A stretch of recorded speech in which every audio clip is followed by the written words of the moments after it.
Hey guys, it's Reverend Hicks. Wanted to go ahead and throw up a second video on the YouTube channel. I know that I told you guys in the group that I was going to put up some book recommendations. So with that being said, I decided, well, I'll go ahead and just throw it up on the YouTube channel. So everybody can get to see my book recommendations. Guys, if you don't know who I am, my name is Reverend Brandon Hicks. I'm an ordained minister, a devotee of Santa Muerte, and I'm also a ceremonial magician, and I do own and operate a hermetic church where we practice Western ceremonial magic and other esoteric practices. In general, most of my work consists of either ancient Jewish traditions or folk Catholicism.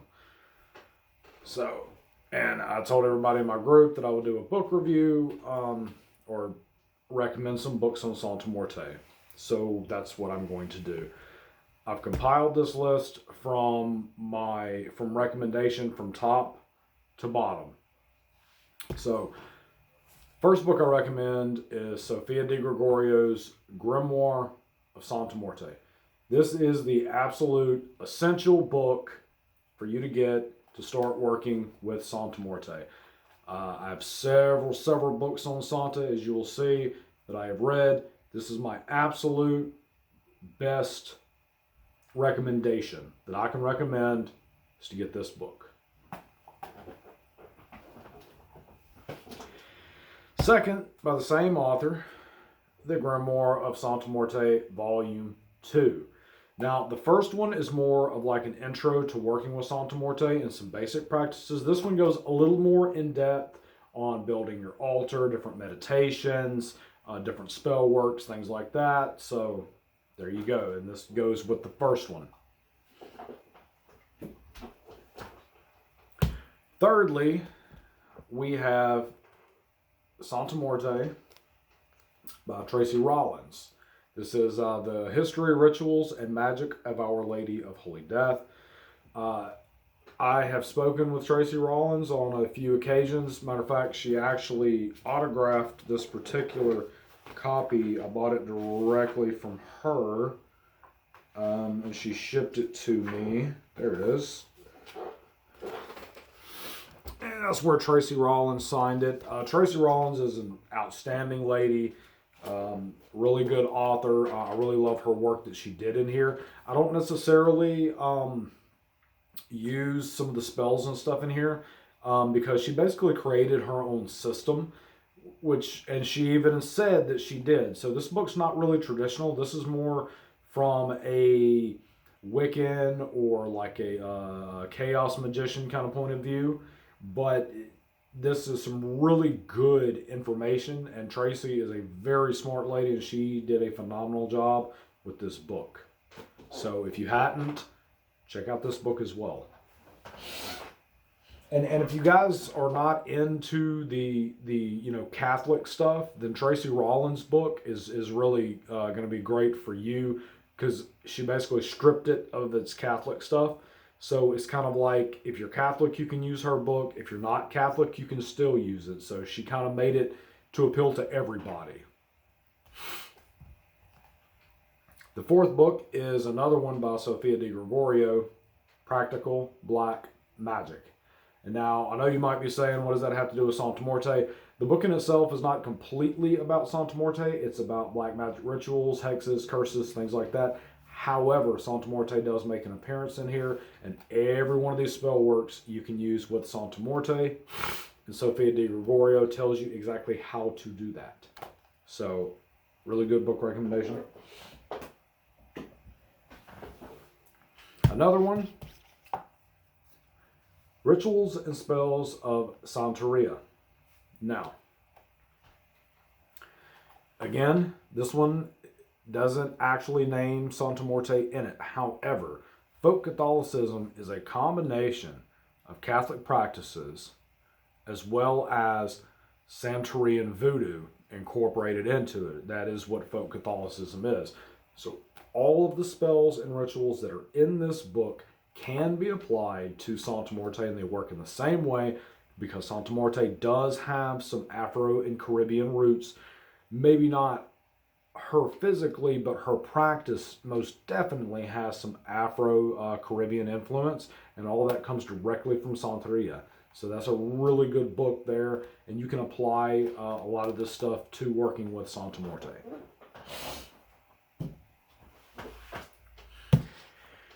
Then, yeah, I would actually recommend that one at the top. Santa Muerte Devotion 101. Let me say this, Arnold Bustillo is a very well educated individual. I really like listening to some of his podcasts and stuff like that. He's very well spoken, and he does have a lot of information about Santa Muerte. However, because I do practice, or I try to practice, the traditional worship of Santa Muerte, I try to stick to those Catholic influences. His, just like the Tracy Rollins work, is very neo-pagan based and less traditional. Again, he kind of just developed his own system of how to work with her. I'm not saying that that's wrong. I'm just saying I personally just don't follow that approach. That's why this book ended up so low on my list, and it's still not quite as good as Tracy Rollins' work. But Arnold does have some really good stuff on YouTube, and I do recommend listening to him. He does know what he's talking about. So, same with this one. This one's Arnold Bustillo again. Again, I can still say a lot of nice things about Arnold. Not particularly a big fan of this book, and again, and it's not that any of it's wrong. It's not that any of it's bad. I mean, he did great in it. It's just I don't particularly follow the same path, just like in the first book. But I do read, I do still try to take in that knowledge, that gnosis. And last on my list, and I want to be honest, I have not finished reading this. That's why I put it at the very end. This might move up higher into the list. I am not sure right now, but we have La Santa Muerte by Thomas Prower. I actually just bought this book a couple of days ago. All I've done is flipped through it. I do like a couple of things that he said, in particular when he was actually comparing the Roman Catholic Church with the worship of Santa Muerte and where they differ. And one of the things that I really like that he pointed out was the fact that the Catholic Church has a hierarchy to where devotion to La Santa Muerte, there is no hierarchy. And that's what I tell people all the time. People talk about, somebody being an elder or something like that. But generally when, I see these people in these Facebook groups who are elders, they're like 30-something years old and from Ohio, or something like that. To me, an elder would be somebody who's been practicing, forever.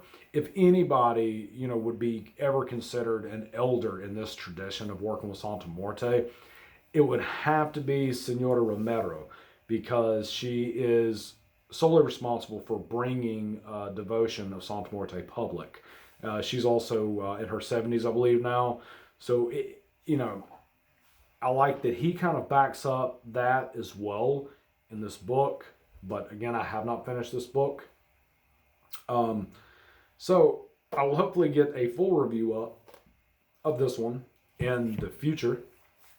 And I hope that you guys enjoyed the book review. If you hadn't checked out the Facebook group, guys, look right at the top there of the channel and click on that. It'll take you straight to our Facebook group. Also, there's a link to PayPal. We are upstarting some classes, and these will be private classes that you will get. I'll send you a private link. You will get some printed information to go over. Also, you will get a certificate upon completion, and kind of have sections, history, magic and spells, etc., etc., etc. So we are accepting donations. If you would like to donate to this channel to help us upstart these classes, click on that PayPal link and please throw us something. And anyway, guys, I appreciate you watching, and I hope y'all have an excellent afternoon. Bye, guys.